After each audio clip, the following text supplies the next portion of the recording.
My name is Arthur Knight, And my name is Gail Knight. We're from Columbia, and we are foster parents, and we've been fostering for about 15 years. and we love it.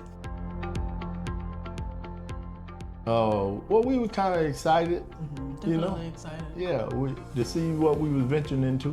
You know, we were wanting to see how she was gonna look, you know. Their little and, personalities. Yeah, a little, you know, what was going, you know. So we was, you know, we was ready, you know what I'm saying? We done made the little room up and, you know, and went, you know, rearranged stuff. And so we was excited to get started, you know, after we done took all the classes and you know, the CPR stuff and all everything. So we thought, well, hey, we ready, let's do this, you know what I'm saying? And the first week it wasn't all it was cracked up to be, but like I say, we learned on the fly and learned by reading and stuff that, hey,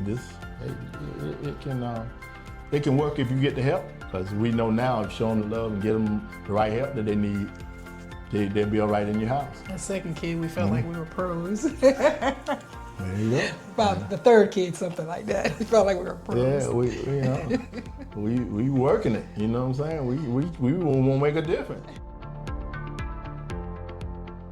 And it didn't matter what walk of life they came from. Our home is basically a safe haven to help kids based upon whatever outlook of life they're coming from. Love them right through, you know, what it is that they're going through and dealing with. We've seen kids come in and be adopted, and then we've also seen kids that have gone back home, and it's a pleasure to see, you know, that kind of thing.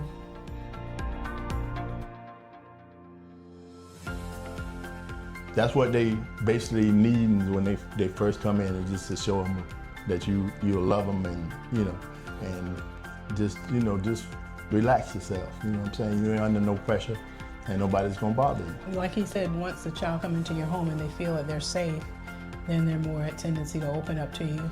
When we get a child, you know, we let them do a tour of the house so they'll know their environment, know what's here, and so we can assure them that they're safe, you know, while they're here.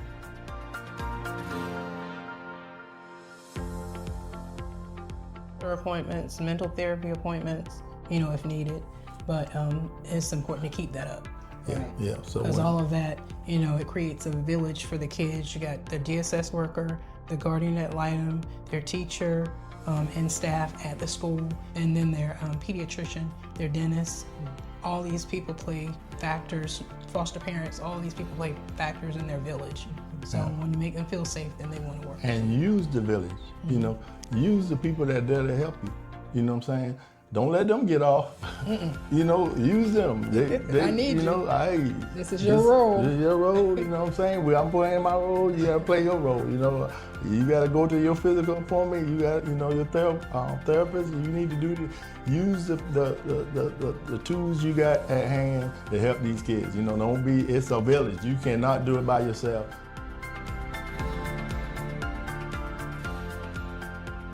It's not hard as you think. It's a lot of, you know, don't be scared. It's just like raising your own kids. But see, you raise your own kids with that love.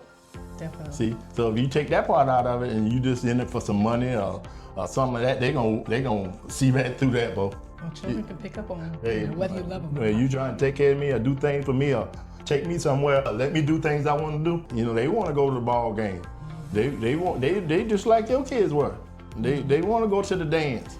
They want to do this and all. If you just want them to stay in the room, that's not gonna work. They want to know that their voice counts. Yeah, they want to know that they're part of the family too. See, so you just can't isolate them and just say, okay, you know, that's it. You know what I'm saying? Just make them feel like, you know, they part of the family, and they are. You know what I'm saying? They calling you. Most of them gonna call you mom and dad.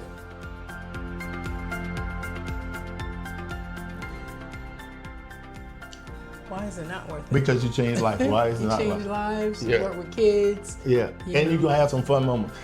Plenty of fun moments, and then you give them the life skills that they need to develop and carry beyond the point of where they're at now to where they'll need to be in life. So there's so many positives until if you just focus on the positive, you'll get through the negatives.